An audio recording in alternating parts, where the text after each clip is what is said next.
Hello, everyone. It's Jerry at the Fledge, and welcome to another episode of Every Damn Day. Today, I'm in the sanctuary. I've got a Make Space for Other t-shirt that I just love. It's our theme for this year.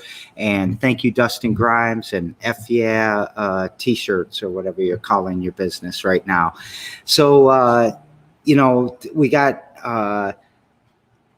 a goal of making 365 episodes in a row with different innovatives, creatives, and entrepreneurs throughout the world. And today's a special day because it's the first time we're in double digits. So on day one, we were on triple digits with 365 left to go. And after today, we got 99 more to go, which is also fitting because in about an hour and a half, we start 99 Problems, but a pitch ain't one. So if you want to come pitch with us, stay tuned to however you're watching right now. You can watch the same way, 99 Problems, but a pitch ain't one. And today on the show, I say, new friend, good friend, great friend. On this one, I have to almost say family member because Mr. James Stajos, I have known you, I feel like forever. I knew your dad when I was a little kid. Man, I can't wait to get into this. Thank you very much, Jerry. I feel the same way, and it's an honor to be here. Thank you. Well, it's an honor to have you, too. I mean, you scrambled a lot today to get here on time, and I really, really appreciate that. I think you had some meetings in Grand Rapids and had to get back, and thank you very much for doing that. Oh, you're very welcome, and I appreciate your willingness to bump it back if we had to. But yes, we rushed, we made it back, and I'm happy to be here, happy to be on, and this is going to be fun. I'm looking forward to it. Yeah, I appreciate it. So, I mentioned your father earlier. He was significant when I was a little kid, and, like most significant adults like that like kids, I thought I was the only one, but I think you're going to break that myth right now. I think he loved all kids, not just me. Yeah, he did. Sorry. I hope I didn't break that myth, but I had a tear in my eye. I was like, oh, yeah. So he loved the little kids. He loved fireworks. He loved selling them. But it was always about the kids. The kids would come in, light up. I mean, it's a candy store really for kids. They're just amazed by them, and they would come in with their piggy banks and a little bag of coins with the pennies and dimes and nickels. It wasn't a lot of money, but he would see them come in. It was normally with mom or dad or whatever, and he would ask the kid if the kid trusted him to give him his money. And surprisingly, all these kids always did it. They didn't ask what they were getting. They didn't ask if he was giving it back. They'd give him his money, and the next thing you know, he would load up a massive box of fireworks worth way more than the change was ever in there. And that would just make his day. That was it for him. That was the king. That was better than the $500 sale or the $1,000 sale or the $100 sale. I don't even know what it was back then, but that's what made him tick.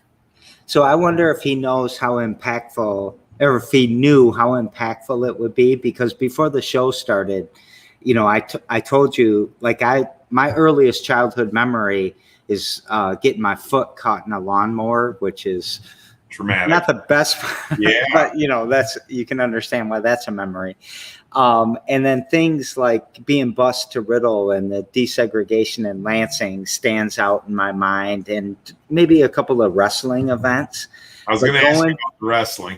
Going to see your father was like significant to me. It stands out in my mind. I remember these days. I don't know where it was, and I'm sure that my memory is a little bit false, but he was a great man to me. I felt special. I felt like I I don't know, fireworks, for a poor kid, for a kid living in poverty, it was way, way out of reach. And probably, you know, if I'd have went to Walmart or whatever, Meijer or whatever, and got a little pack, you know, $9.99 for 3 things.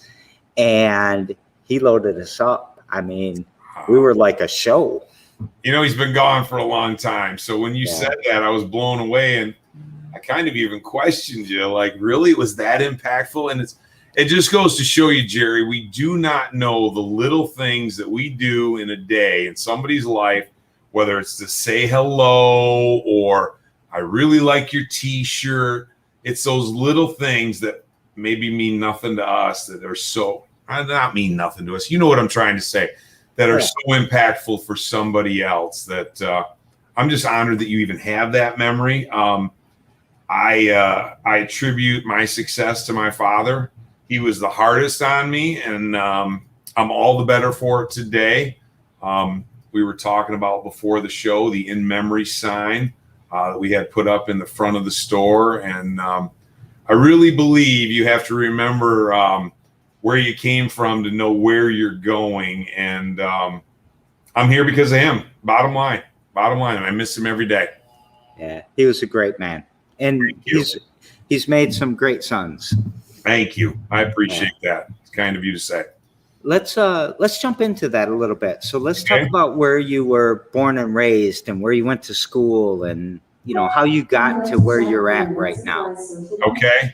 So Lansing, Michigan. I've been here my whole life. In fact, before I got to high school, I tried to put on a Michigan sweatshirt like you wore for one day, and I couldn't handle it.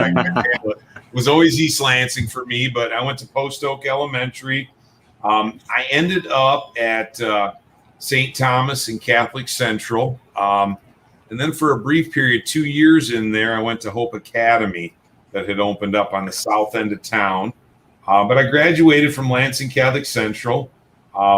In that intermediate area, I was doing some classes at Lansing Community College. Ended up at Michigan State University. I started out in engineering, and then I had a gift for math and science, but it wasn't for me. And then I went into James Madison for international law, and that's when my dad started getting sick, and his health was bad, or getting bad at that point. And he asked me to come back and run the company for 6 months. And this is 91. So, I mean, we're 30 years later, something like that. And I still haven't went back to Michigan State. So I remember them telling me when I left, they would always hold my spot for me. I don't know if that's true and if it's still there, but I always regretted, you know, all my friends graduated from college and I never did. Never did. You still think about that today? Like, you know, you'd want to? You know, I don't know. I've kicked it around a couple of times. I used to think the only way you were truly successful is if you went to college or, I don't know, proved you could do something. I don't feel that way anymore. That has changed. And it's not been that long, maybe the last 10 years. I've done pretty well without it. I see others without it. In fact, I almost feel the reverse now. Now, it's a different time now than it was then. But I see a lot of people graduating with a college degree and it doesn't even earn them a good income. And I'm not so sure. I guess my views have changed. Let's leave it at that. Yeah. I talk often on my show about some of my best software developers that I've ever hired didn't even graduate from high school. Like, they dropped out and it was like, these people are idiots. I don't need to learn this stuff. I can go learn this super quick on YouTube or whatever. That's crazy. And, not putting you in that same class because you didn't drop out of high school, but you could probably go teach a supply chain course or even be a guest speaker at the best supply chain university in the world, which is Michigan State. I mean, with what you've done in China and what you've done logistically to make things happen and the relationships that you formed, I don't think that people understand. They look at a fireworks stand on the side of the road or your store, and I don't think they understand, the logistics there, the supply chain, the relationships, the competitiveness, I mean, you used to go watch them make your fireworks, right? Or are you still going to do that? Well, we were up till 2 years ago, pre-coronavirus, and I will be back over there. There's no doubt in my mind. I'm hoping for next year. The problem, though, with what you're saying is, yes, it's true. I probably could, but if you don't have initials after the end of your name, people don't really believe maybe what you're saying. But it's relationships, and it is those relationships that I built in China 20 years ago is the reason why we have fireworks today, right now. I would say almost post-coronavirus pandemic, because there's a massive shortage right now. And it's those people that I met, that I've dealt with, that I had these relationships, that I was able to tell them to just ship stuff. And relationships. And yes, we definitely could talk all day about supply chain and ordering and containers and rail yards out of LA into Chicago. There's a lot to it. Yeah. I think, what seems like such a simple business, I think is amazing. And, you brought my brother Tom into the mix. I don't even know how long ago. You stole them from me. Forever, I know. I love your brother, and I wish he was still here in Michigan. I hated the day he moved to South Carolina. Yeah. Let's talk about your projects that you're doing right now. Okay. So I just want to touch on one more thing that you said with the fireworks. So the most common thing I get when I tell people I sell fireworks, it's almost like a little embarrassing. It's almost like, well, what do you do the other 50 weeks of the year? They think that, you set up at a tent for 2 weeks, sell fireworks, and that's really not the industry. That is a part of the industry. A lot of nonprofits will use it as a fundraiser for 2 weeks to generate income, in a tent. But we're not that way. We're brick and mortar. I grew up in the wholesale business. It was illegal here in Michigan when we started. And so the only way to grow the business when my dad brought me back in was to ship to stores outside of the state of Michigan. So we had to develop our own product, our own brand. So you say, well, what are we doing now? Or what projects are we involved in now? And I assume you're talking business-wise. If we're talking business-wise, or is it more general, I guess? But no, let's go business-wise for a little bit. Yeah, so business, we develop our own brand. So we design, label, and have manufactured for us our own fireworks. So it's a full-time job. So we design all of our own products with the effect, with the colors, with the labels, with our brand, which is Pro Fireworks and Black Diamond. And then when I originally lobbied to get the law changed in Michigan, I tried to get just brick and mortar stores. And they thought it was just to keep out the competition, which maybe there was a small part of that. But brick and mortar stores, we're in 14 locations right now across the state of Michigan, Jerry. We're going to announce our 15th here in the next couple weeks for 2022. But we're local in every community. We pay property taxes there. We hire people there. My project right now is kind of growing the brand. I love it. I had a company call me last year that invests in marijuana, and they wanted to buy us out, but I wouldn't walk away. I didn't even entertain a price. I'm like, I don't even want to know what you're going to offer, because I get up every day and I'm excited to go to work. Like, I hit the gym first. I love my gym. Okay. So I go work out in the morning, and then I'm excited to come to work. It's like the best thing in the world to me. So it's what drives me. I love getting a new location. Like, so we took an not abandoned, but pretty close, dilapidated old bowling alley in Roseville, just pre-pandemic. Okay. And, it was bad. It was from the 60s. It had never been updated. We spent months in there, gutting it, rehabbing it. The city of Roseville came back to me and they said, we're going to use your building as what a building shouldn't look like before you bought it, and then what it looks like nowadays. And, in all these areas, Jerry, we have houses behind us. We have neighbors, residents. The first one in Roseville is directly next to this one. And there were people in an uproar. They didn't want a fireworks store next to them, as you can imagine. But we take great pride. We put in landscaping. The colors are amazing. I mean, we redo the parking lots. We really rehab the building. We raise the property value in the area. When we did the second building, we had nobody complaining, nobody worried about it. It's a good feeling. It's a good feeling. So it's what I like to do. It's what drives me. You know, I don't even think it's about being bigger anymore. I mean, originally that's the goal. Everybody's like, let's be bigger. Let's make more money. It's really not about that. It's, I think either you're growing or you're dying. It's not about being bigger or making more money. And I like to grow, whatever that is, in whatever I'm doing. Well, you know, it's funny you're using that word grow like that, because when you were talking earlier about, you know, it's 1 week a year, what do you do? Or 2 weeks a year, what do you do for the other 50? You're almost a farmer, right? I mean, you're getting your seeds, you're planting your crop, you're getting ready for the harvest. And you do have customers, though. I mean, there's New Year's. I don't know how to name them all, but New Year's, Memorial, 4th of July, Labor Day.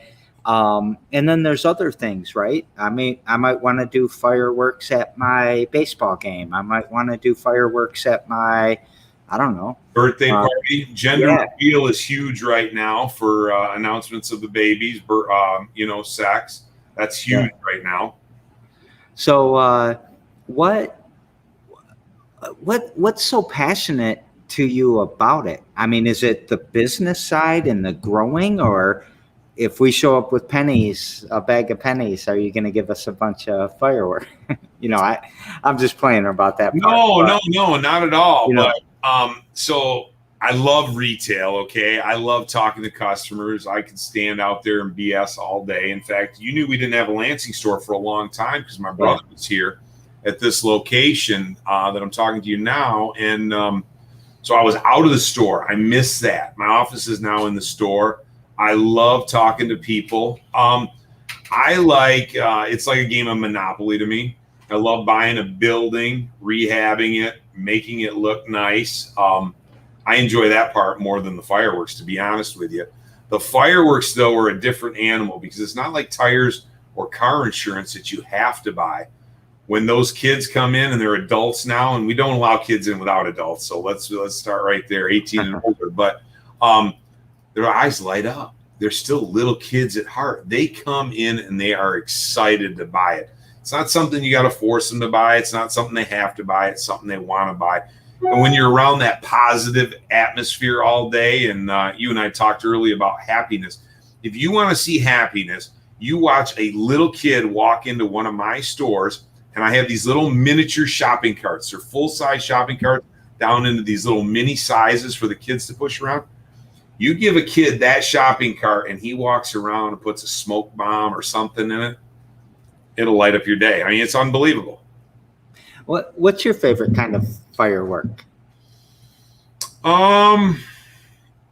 know, I don't know. It's hard to say. Like, we're not talking about what sells the best. We're talking about like my favorite. Like what you want to light. So what we've done better than anybody else, and I guess I'm going to kind of dodge the question, but my favorite always changes. We have literally, my brother, myself, and Tom, when we all started this little ditty together and we're running, we have led the competition at that time by 5 years, 6 years. We were always ahead of the curve, whether it was new colors, new effect, something new that nobody else was doing.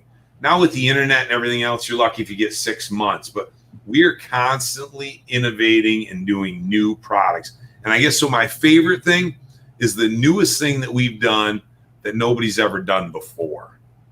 Yeah.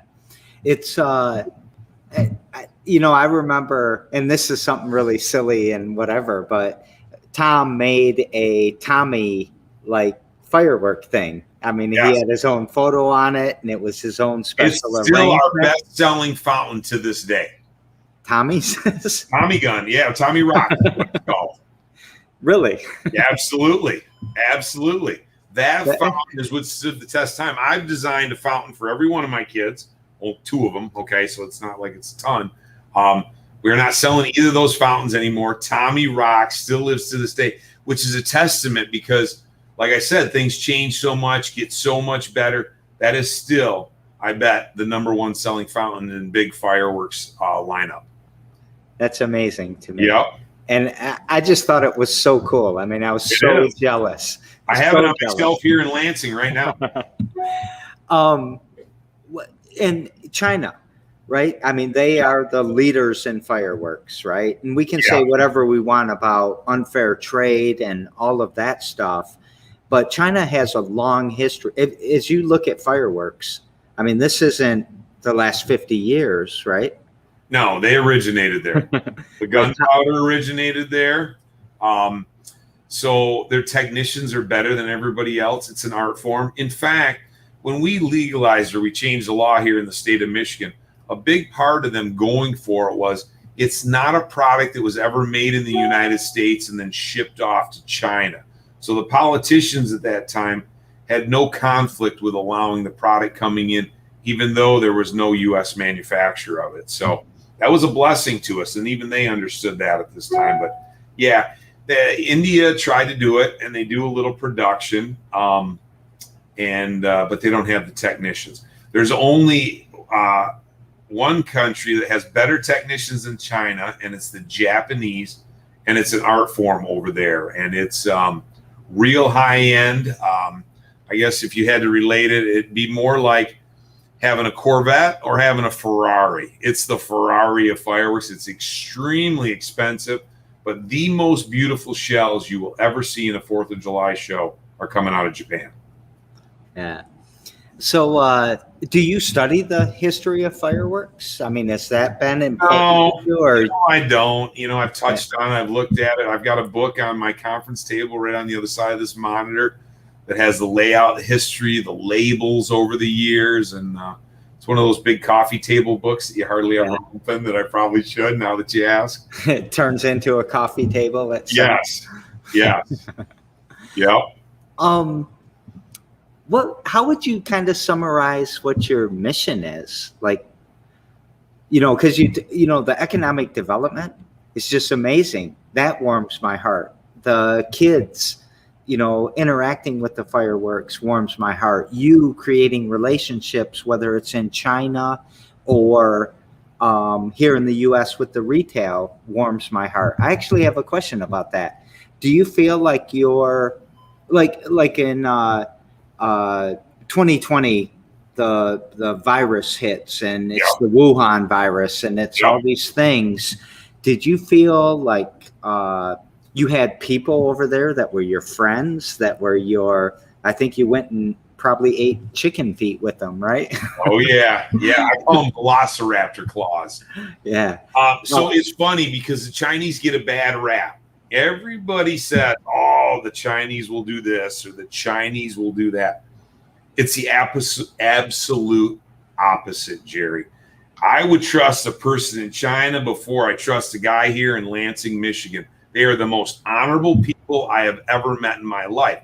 The biggest problem is the American or the U.S. businessman that goes over and wants it cheaper, cheaper, cheaper. The Chinese are so creative and their ingenuity is so good. They will always find a way to make it cheaper. The problem with that is the quality suffers, okay? Mm-hmm. So what I want to do, what we do when we go over, I want the best quality firework, okay, at the best possible price. I will never sacrifice quality for price. And it's the Americans that do it to themselves. They do it all the time. Let's make it cheaper. Yeah, you can make a bottle rocket cheaper, but half of them are going to be duds, or they go 10 feet instead of 50 feet. I see it in assortment packs on shelves in big box stores. They take a fountain like a Killer Bee that has always gone for 21 seconds. Okay, it lasts 21 seconds. It's a decent, inexpensive fountain. Now they're all 7-second versions. You wouldn't know that by looking at the package, but when you light it, the performance suffers.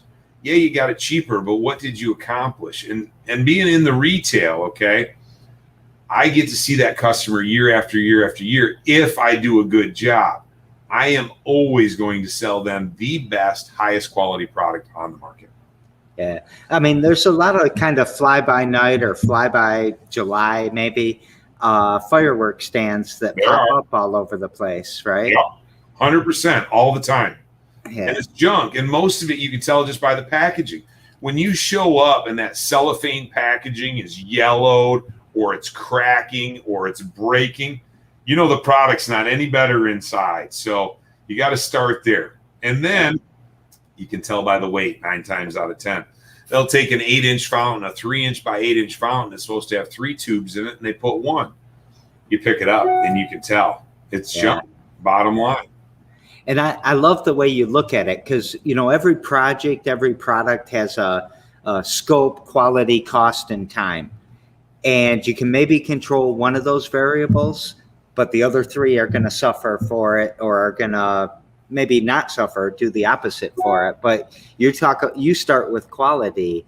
So the scope probably, you know, you probably can't buy every single firework that you want to have, but you get high quality stuff that you're getting and you get it on time and you get it for a cost that's reasonable. I mean, I love your view on China because we got to have a more global view, and we can't pick fights with other countries like that. I don't think. No, we can't pick flights, and you obviously can't label anybody. I don't care what group it is. All right, you can't label it. But what's funny is, and I don't want to get political, okay, at all. But when our president was calling it the Wuhan virus, his biggest supporters were my Chinese suppliers over there that supported President Trump. They loved what he was doing in Hong Kong for those people. So it's funny, you know, we get all these problems over here with Chinese citizens and people weren't acting appropriately. But over there, the lower Chinese people that were being, I'm going to say the word oppressed, were his biggest supporters because he was trying to bring the freedom to those people in Hong Kong again. So it's funny. You look at we get this one view and it's not the full picture. Yeah, it's so hard to get the full picture. And, you know, you've got certain channels that'll deliver information to you. And even those channels try to stratify and only show, you know, their mission, their image. So, and I don't want to get political either because No, because we're having fun. Let's keep it that way. So, what do you do every damn day to push your mission forward? And what do you do? And maybe you have a mission for your business and maybe you have a personal mission because you look great. Thank you. I'm going to just let you talk about that. Thank you. I feel great. But, you know, so it's more about the personal mission to me, I guess. You know, I've never said this to anybody, but I struggled with alcoholism. Okay. You've probably heard stories, but, you know, a lot of that started when I was dealing with China and I was lobbying here. I'd stay up till 1, 2 in the morning working with them because of the 12-hour time change, have a couple drinks, go to bed. And now what drives me, Jerry, I'm almost 5 years without a drink. And I get up every morning. Thank you. I get up every morning and I work out. And I say every morning, but it's really 5 days a week. I take off most weekends. It started, though, with like quitting smoking, okay? So I took one baby step to try to start getting healthier. And then the idea was to quit drinking, okay? And that was off again, on again. I didn't do as well. I was 9 years without smoking, okay? I tried to quit the drinking, and then Cecilia told me I needed to start working out and getting healthier. And so she hooked me up, and I hired a trainer. And it was 3 days a week, and it was hell. I hated it. But I ended up falling in love with it. It's now my meditation in the morning. It's my alone time. So I eat healthy now. I eat clean. I work out every day. I don't drink. I don't smoke. I still have my Diet Coke. That is my my one poison that I love. But I feel good. I think that's the biggest thing. And then, and if you don't mind me saying, your father was big. You were getting pretty big. right? I wasn't getting pretty big. I was. I know. I'm trying to use euphemism. I'll let you know. You're being very generous, and that's part of what killed him too. Shortened his life, I should say. Yeah. But so the number one mission was to get healthy, and I do that every day now. I love that. I love reading medical research. I love nutrition. I think I could rewrite at this point, not being too cocky, but all the nutrition stuff out there, most of what they told us is wrong.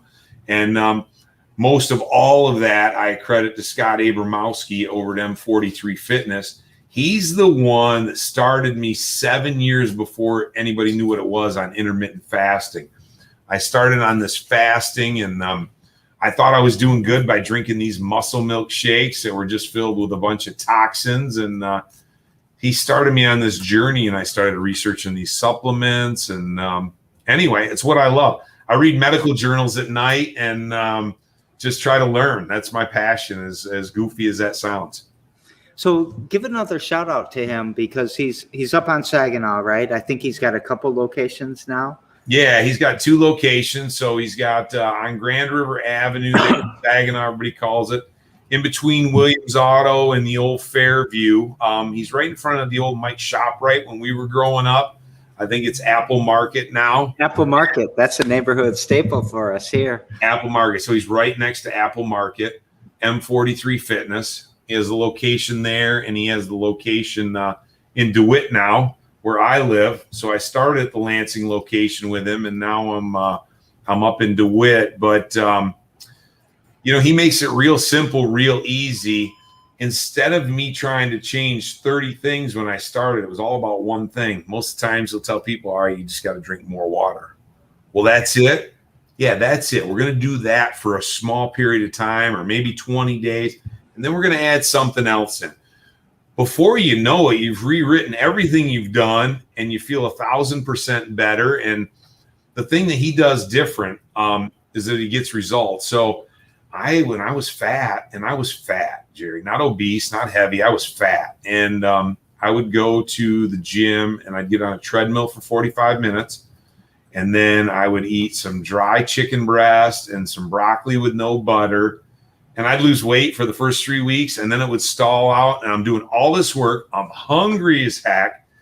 And all of a sudden, no results. But he gets results. And the one thing that he had me do different than everybody else is he didn't completely stop the cardio, but we lifted weights, and we lifted heavy. And when you say lift heavy, people get scared, but heavy is relative. Heavy is what's heavy for you. If you're working hard for 8 to 10 reps, you're lifting heavy. If you could do 20, you're not lifting heavy. Next thing you know, the muscle starts coming on, the metabolism speeds up. Before you know it, you're losing body fat, you're feeling great. And if you get results no matter what you're doing in life, you'll keep doing it. And that's what I've done. And I enjoy it. And I credit him to all this. It's been unbelievable, the transformation. Yeah. You look great, man. Thanks. You look great. I appreciate it. While we're giving shout outs, I think we forgot to talk about something when we were talking about the fireworks and the fireworks industry. Okay. You help some charities, right? Yeah, we do some charities, and we're not like some big time donor or anything, Jerry, but we try to do local around our stores. We do a lot of stuff, with kids with cancer, or a fundraiser, or golf outing. We do some stuff down in Roseville for Big Brothers down there. But my wife loves the Firecracker Foundation. Is that because it's a firework? Well, I think it was a natural fit. Somehow they hooked up on Facebook or Instagram or one of these social media deals, and they needed some sparklers for something, probably because it was the Firecracker Foundation. So it was an easy fit, and they've developed a little bit of a relationship now, and so that's something that she likes. She's done some stuff where, when I was dating her in college, she worked for an abused women's shelter. And I didn't even know where she was working. They obviously hid it so that these people couldn't find it. But it's a passion of hers, and, she likes that. Yeah, so shout out to Tashmika and the Firecracker Foundation, because they're helping young people who have been in a situation where they've been abused in some way. And usually it's sexual abuse. And is super needed in our society, unfortunately. And Tashmika is spectacular. I think she's, more people are getting involved and running the organization right now. But the Firecracker Foundation also has the Fledge's full support. We love them so much. It's such an important thing. So one other thing that we did, and we did it together, your brother and I. So I don't know if you ever heard the Sky Lantern story, but we were the first company to import Sky Lanterns into the United States. That's those little floating devices, those floating Chinese lantern that everybody knows from Tangled now. But we were in China. We wanted to test them, and nobody would let us test these things around the fireworks factories, probably for good reason. Yeah. Tom brought the first 2 Sky Lanterns back to the United States in his suitcase. We went right from China to Traverse City to celebrate my wife's birthday and do a fireworks show on the beach. We put on this massive show for 15 minutes where we spent a ton of money. It was fantastic. We have these 2 white Chinese paper lanterns in Tom's suitcase. And Tom's like, hey, what do you think if we light one? Let's do it. We lit the first one. The people were more impressed with this $1.99 lantern than they were with this $5,000 fireworks show. And that transpired into a lot. So from there, when we did it, we started putting logos and stuff on it. But, Tom and I and Eric, my brother as well, we did it for the AIDS Foundation. We did it for Susan G. Komen breast cancer, where we put the pink ribbon on it. The best one we ever did was Make-A-Wish. Make-A-Wish took on those lanterns because they come down somewhere, okay? Yeah. And they put a little envelope on it. We had to test the weight and balance, but it worked. And it said to make a dream or a wish come true for a kid, make a donation to Make-A-Wish. That was the most fun. Those are the kind of things I like that, you don't see, you don't know, but they're exciting. We did, do you remember when they used to do all the cancer walks and they used to do them with the candles on the ground? The Relay for Life? Yeah, I think it was a relay, but this was a walk. Maybe the relay's a walk. Okay, I never ran. I never did any exercise then. No, they'd walk around in a circle. They'd call it Relay for Life, and they'd have the lanterns. Yes, well, they used to do them in stadiums. Once it got big, they would be doing them indoor or outdoor professional stadiums, and they had the AstroTurf. They wouldn't let them do it. Well, they were able to start selling the lanterns. So that was a big thing where we would donate half of whatever they purchased to the charity, and it's been fun. Are you saying, though, that you guys were the first ones to bring the lanterns into the U.S.? Yes. Like Tom first. Tom literally brought him in his suitcase. I think he's the first person to ever bring him in the U.S. and sell them commercially. I'm sure people had bought them in Thailand or whatever and brought them back somewhere along the line.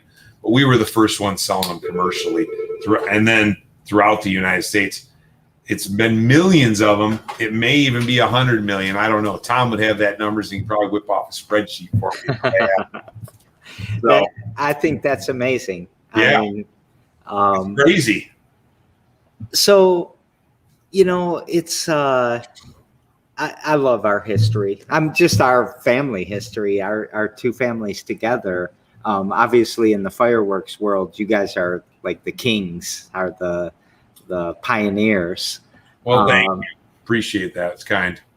So we daisy chain these shows together. And yesterday on the show, I had Bridgette Doyle. She's an artist. She helps 1 billion is what Tom just said. I like it. So yeah, there's 1 billion lanterns. They started with those first 2 that he brought in, and now there's 1 billion of them. That's amazing, Tom. We got to change our McDonald's sign out front, right? Yeah, right.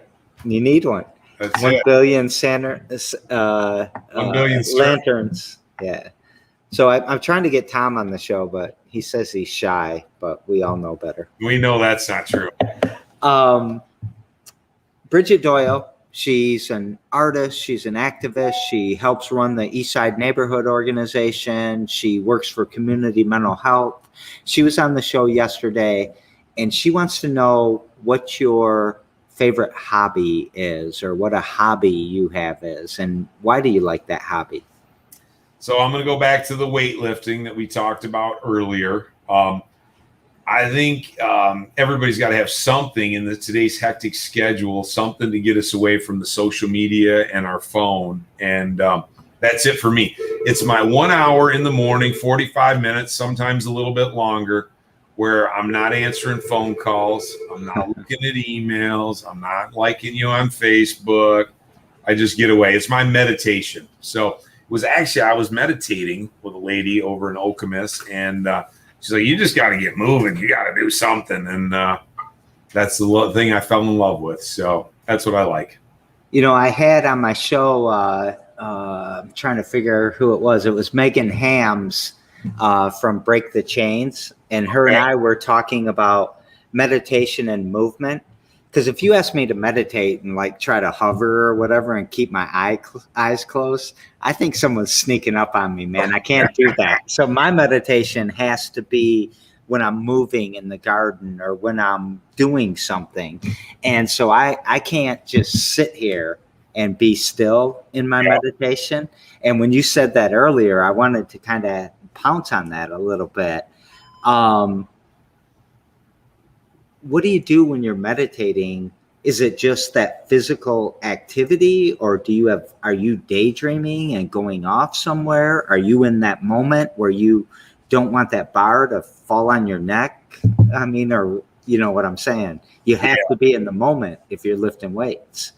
Yeah, and I think you got to be in the moment. And so as we sit here, you know, thoughts are going on. You're probably thinking, oh, what am I going to ask him next? Or, oh, I got to pick up the kid at 3:00, or we're doing this for dinner.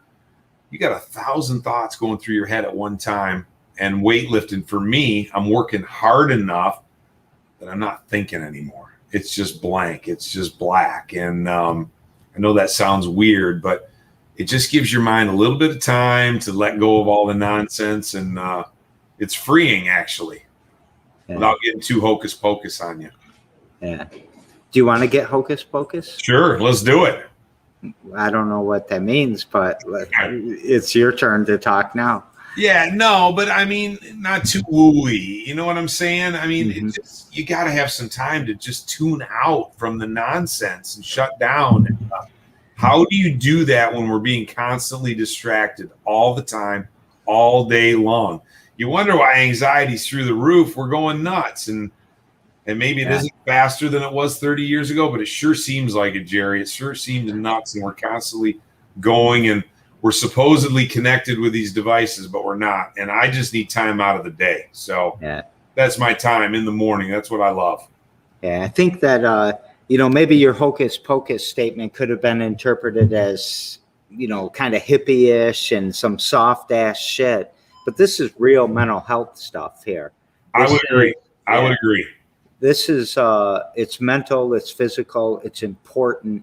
And whether the hippies had it right or not, the point is and you know, drinking alcohol or substance use can also lead into this. If you're not present, if you're not there for your wife and your kids and your business and your mission and all of that, your life is going to fly by. And the next thing you know, it's all gone. I would agree. 1,000%. That's what, the drinking is what led me to the meditation, which is what led me to the weightlifting. So, yeah. Awesome. Tomorrow on the show, I have Mark Herrick, and he's created a new kind of theory of music, and he's built an app that helps teach this theory of music. What would you like to ask Mark? I guess is what I'd ask anybody that does something like that is, if you had to pin it down to one thing, what is the one thing that makes you the most successful? Yeah. What is that thing? What's your What is it? What is it? Who knows, right? Yeah, I think he's going to like that question.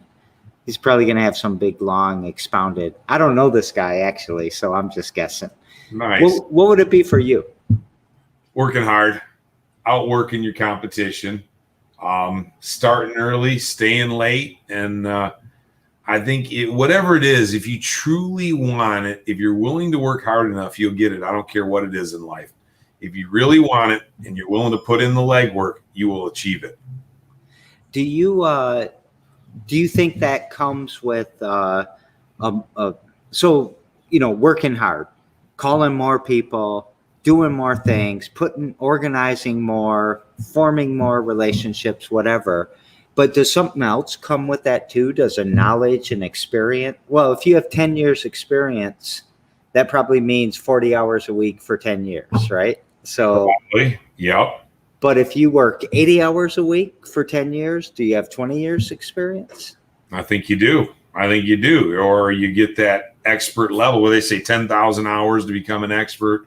If you're playing the piano or whatever, you've done it in 5 years now instead of 10. So you get that much further. And where are our best lessons learned? It's our failures, our mistakes along the way. That's been my best lessons. Okay. Where I screwed up.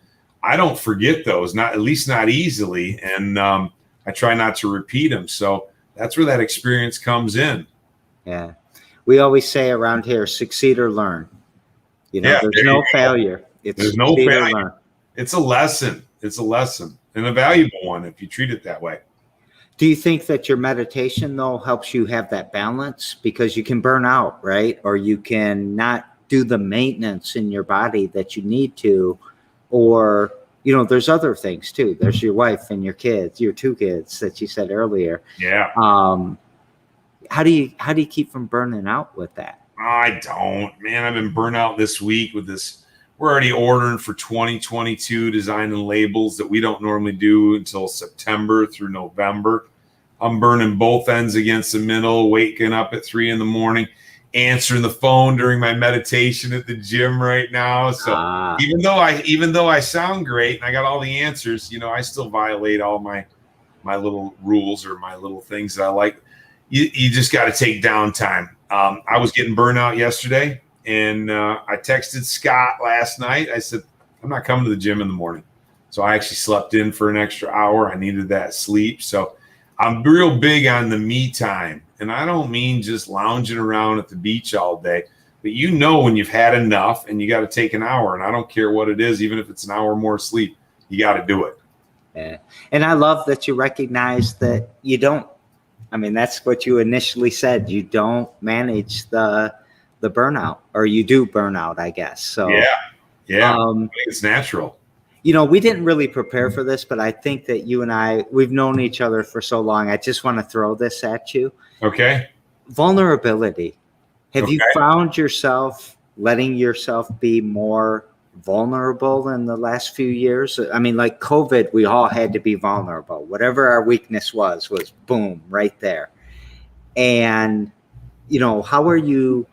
We're all masculine. We're men. We're trying to do all this tough shit. We're hard all the time. Yep. Testosterone, baby. Yeah. Where are you putting vulnerability in there? I don't know if I would say I put it in there, but I used to think I had to act tough to be perceived a certain way.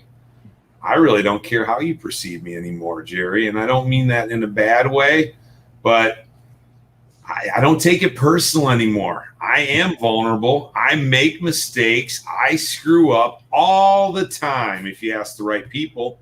But I don't care. It doesn't change who I think I am anymore. Before, I used to have to pretend like I was somebody else or this tough guy. I am a tough guy, but man, my dog's my best friend. I love those 2 girls. If I can get a kiss at the end of the day on my cheek, everything's great, man. So I can be, and the little one has me wrapped right around her finger. So if you want to talk about vulnerability, and I know you're talking on a bigger scale, but I don't have a scale. Okay. Everything's right. I guess I would say that I just don't take anything personally anymore, and I don't feel like I don't have to put up a false front. If you don't like me, you don't like me. I could care less. It's not going to run any head or any space in my head.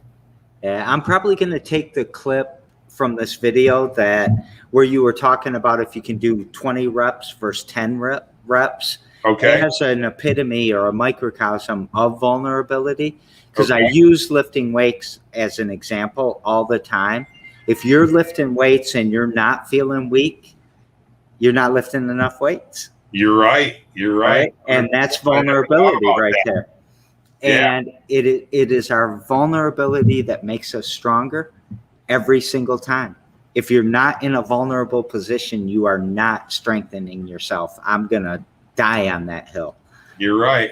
And I would not put myself in a vulnerable position with you because I know you'd have me pinned to the mat instantly. Well, you intimidated me, man. You said you're a tough guy and all that. I'm thinking, I know nothing's intimidating you or your brother. I wouldn't mess with either of you.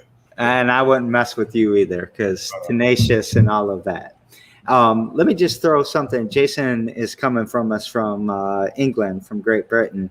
Just said 100% the best medicine today is time spent not thinking about the grind. And he got into fishing. You know, when you said fishing earlier might be your hobby, I was thinking of Jason because he just recently got into fishing on the southwest coast of England. He's fishing in the Atlantic, I guess. Very nice. Very nice. So I started with fishing would be my other one where I don't think. I put my phone away and it's just casting that and reeling it, catching or not. I love it. I would agree. And I would agree with the statement, getting away from the grind. See, when we're 17 and 18 and they say it's the simple things, we're like, bullshit. We need a Ferrari. We need to do this. And it turns out it's the simple things. It is the simple thing. And there you want to tie back to your coronavirus and everything else. It is the simple things that we miss the most, is it not? Whether it be going to get a coffee with a friend or going out to dinner or didn't matter what, just seeing somebody. How about that? Yeah. I'd love to see you. I see your wife. She drops off things at the Fledge and donates stuff. She always talks about you. You know what she said? She said, why would Jerry want to have you on this podcast? That's exactly what she said. She didn't even believe it. She's like, there's no way. Oh, my God. All right.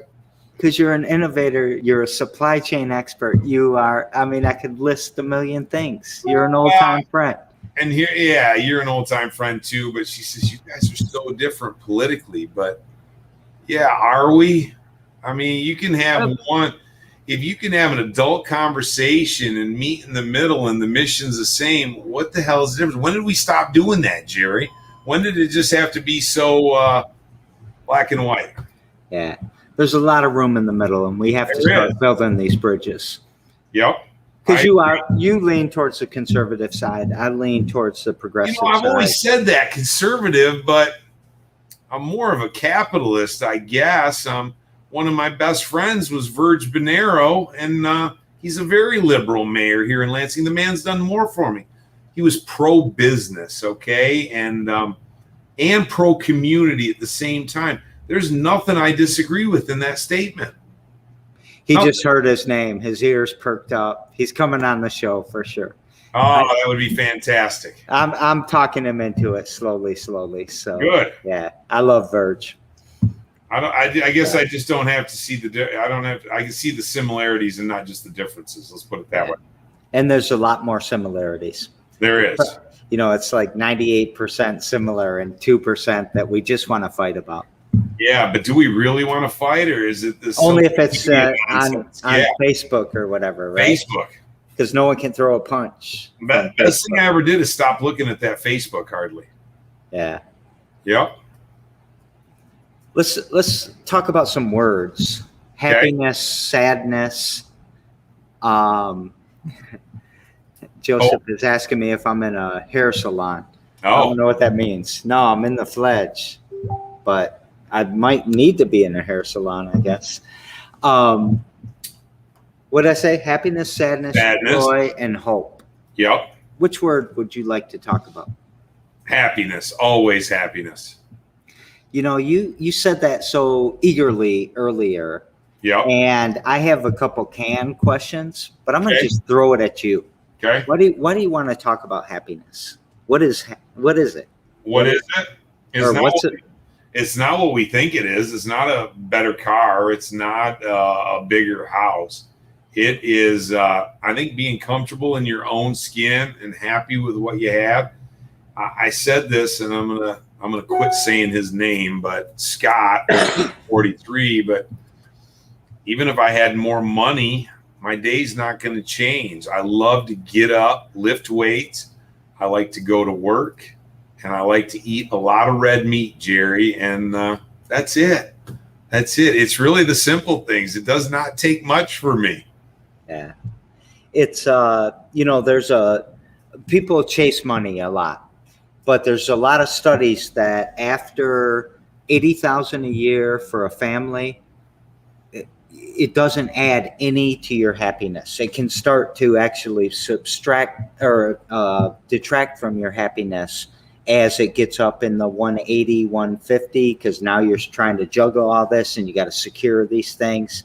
And a lot of times money comes with more debt, right? You use your credit cards more, you buy a bigger house, you buy the Ferrari, and that debt can be oppressive. Mm-hmm. More stress, more problems, more money, more problems, right? More money, more problems. Yeah. I mean, that says it all. But back to the happiness, as we started this whole show with the kids and the kids lighting up, I like to be here and see it. And it's the big kids too. It's the kids my age. It's the kids, in between the little ones and me that they come in. It's the same thing. They're odd. And, we've done a lot of tech stuff now. Your brother's always been the tech guy and the techie. I'm not techie. In fact, he still, even though he doesn't work with me or for me, he still does stuff for me all the time. But, in the store, Jerry, we've got those Pyro Player scanners where you can scan every firework and see it before you purchase it. We got a guy that does 4K video now on all the items. It's unbelievable. You watch a kid walk up with a package, hit a scanner, and then the fireworks goes off on an 80-inch screen. And, I said this to the politicians when we lobbied this. There are worse things in the world than everybody getting together, families getting together in their backyards watching fireworks on the 4th of July. And I still believe that to this day. And that's happiness right there. You're grilling a little bit of meat. Maybe you have a few soda pops, maybe you don't, and you shoot a few fireworks and the family's all together. And anybody would have given that last year with the coronavirus, I guarantee you. Yeah. We talked about something to prep for the show, and I know we're going a lot longer than our 30, 40 minutes. Okay. And I knew we would with you, so thank you for getting back quicker because I love this conversation. Thank you. We talked about when we had to change the laws, for you to be able to sell fireworks with the fireworks that you want to sell here in Lansing or here in Michigan, you had to change the law. And we talked about funding for firemen or for fire fighting, fire prevention. Yep. Firefighter training is what we were talking about. Yeah. So when we changed the law here in Michigan, or when we were trying to change the law, the state was in financial trouble, and they cut, I can't remember the term they used, but in the long and short of it, all firefighter training had been cut from the budget, okay? So we added a 6% fireworks safety fee tax. At the time, the state fire marshal said the fireworks are here. They're already being shot off because they can drive an hour in any direction, bring them back, but they're not being regulated. The firefighters obviously are the ones we think would have to regulate them. So we added a 6% safety fee, which pays now in the state of Michigan for all firefighter training in the state. And the budget has gone above and beyond what they've needed, where balances have been sitting there. I think they've just created some new ways to spend the money for equipment or something recently, but it's been unbelievable with a product that you normally wouldn't think about it. So now you think fireworks and firefighters are on two opposite sides of the battlefield, and it's not. We're all working together, and it was a really good thing. And that probably has to came with finding the middle, right? Finding something you can agree.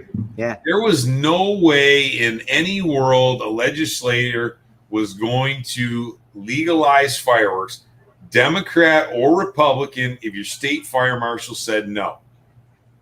Right. But it wasn't his idea on the 6%. It wasn't my idea on the 6%. It was Richard Shields down in Muncie, Indiana, that had done it years before in the state of Indiana. He told me, Jim, if you want to legalize fireworks, you got to tie funding to it. And he was right. So there's that experience, where somebody that's walked the path in front of you, and you just take 2 minutes to talk to somebody or listen to them. you might just know how to get there yourself. You know, I'd walk in your shop tomorrow if I didn't know you, and I'd think, okay, here's this guy just slinging fireworks, and he's shady and shit like that. You know, especially 20 years That's ago. all still for sure, true. That's right? all still true. But you're not. You're a politician. You're a lobbyist. You're a supply chain expert. You are a retail guy. You are taking care of kids. You are contributing to charities. And yeah, you know, I was laying in bed last night, South Side. We hear fireworks every night, all summer long. It's going to be, and it pisses people off. I mean, but it never pisses me off. And I don't know why. Maybe it's your father had that influence on me. But I just accept it as a thing, right? I hear helicopters all the time too, flying into Sparrow, or not Sparrow, sorry. I live by McLaren. But you know, there's all kinds of noises, but people they just attack fireworks. They do. And but you're talking about the American dream. You're talking about sitting in your yard. But nobody's talking about banning alcohol, and we see people drinking and driving all the time. What we need to talk about is just being a little more respectful to your neighbors. I told you when we started, or before we started this, when we were talking, for a lot of those years when I was working with your brother and my brother, the federal government, when you're importing it, requires you to test it. I used to test that stuff in DeWitt in my neighborhood all the time. But I did it at 8 o'clock at night. I did it with my neighbors knowing. I did it not on a school night when the kids. I mean, if people would just get together in the community and talk, they could come to some common sense thing. They may not be that upset, even if it wasn't legal on that day, if it was a Saturday night at 10 o'clock. Now, if you're shooting them at 2 in the morning and the little old lady next door is upset, it's going to be a problem. We went back, Jerry, 2 years ago, changed the law here in the state. So we had it as a $500 fine. It's a misdemeanor if you get caught lighting fireworks, right? Problem was the money only went to the state of Michigan. So we changed the law. We made it $1,000 fine, okay? $500 goes to your local police department, so they are incentivized now to go out and write this ticket. $500 goes to the state of Michigan. So let's not blame the fireworks. That's the easy thing all the time. I don't see anybody blaming Budweiser when somebody's bouncing off a fire hydrant or a light pole. It's the misuse of people that are inconsiderate. I guarantee you they're inconsiderate with way more things than fireworks. Yeah. And I think that, you know, we never want to have to keep calling the police. We never want to have interaction like that, especially if someone's been drinking and they're doing the fireworks or whatever. So plan this out, guys. You know, talk to your neighbors is what you said. And, you know, if you want to have a firework event, then get your neighbors involved. Invite them. That's a novel idea. Invite them down on a Saturday night. Say, hey, we're going to have a bonfire. We're going to light 10 fireworks, and tell the people around the neighborhood. You know, you may have some that don't like it, but I think the majority are going to be for it if you involve them, or you'll know that it's an absolute no, especially that night. So it's not that hard. Is there anything that we forgot to talk about? Because we got to wrap up here. We're an hour in. I knew I would talk to you for way too long. But this has been great. We didn't talk about you at all. So we talked a lot about your brother. We talked way too much about me. But, you know, I've always loved what you've done, especially with the wrestling. It's unbelievable. You've got that championship mindset. You are a champion. I mean, so last thing, I'm going to turn it on you. What is the thing that you think makes you the most successful? What has driven you all these years in what you do? What is driving you right now today? How about that? What's driving me right now today is I love all you motherfuckers. I love you all so deeply. Whether you are an entrepreneur or you're suffering over here with substance use or whatever, Lansing raised me. Your father raised me in some level. And I'm just so damn motivated to show us all off because I'm surrounded by geniuses, and a lot of these geniuses will be lost in poverty. And I could have been lost in poverty, and I wasn't. And I'm here. And that's what drives me. That's amazing, Joey. So I think we got to end it on that note. I can't top that. all right, everyone. Tomorrow, every damn day. It's every damn day. We got 99 more episodes to go after this. We got 99 problems, but a pitch ain't one coming up in 25 minutes. And James, I love you. I love your family. I love everything you guys do. And I appreciate you. And I appreciate what your family has done for our family. You too. I love you, brother. And thanks for having me on. It's been a great honor. And the hour flew by. I enjoyed every single minute of it. Thank you. All right, yo. So, I always want to end the show with deuces. And so I'm ending this today with deuces, everyone. We'll see y'all tomorrow or at 99 Problems. See you, James.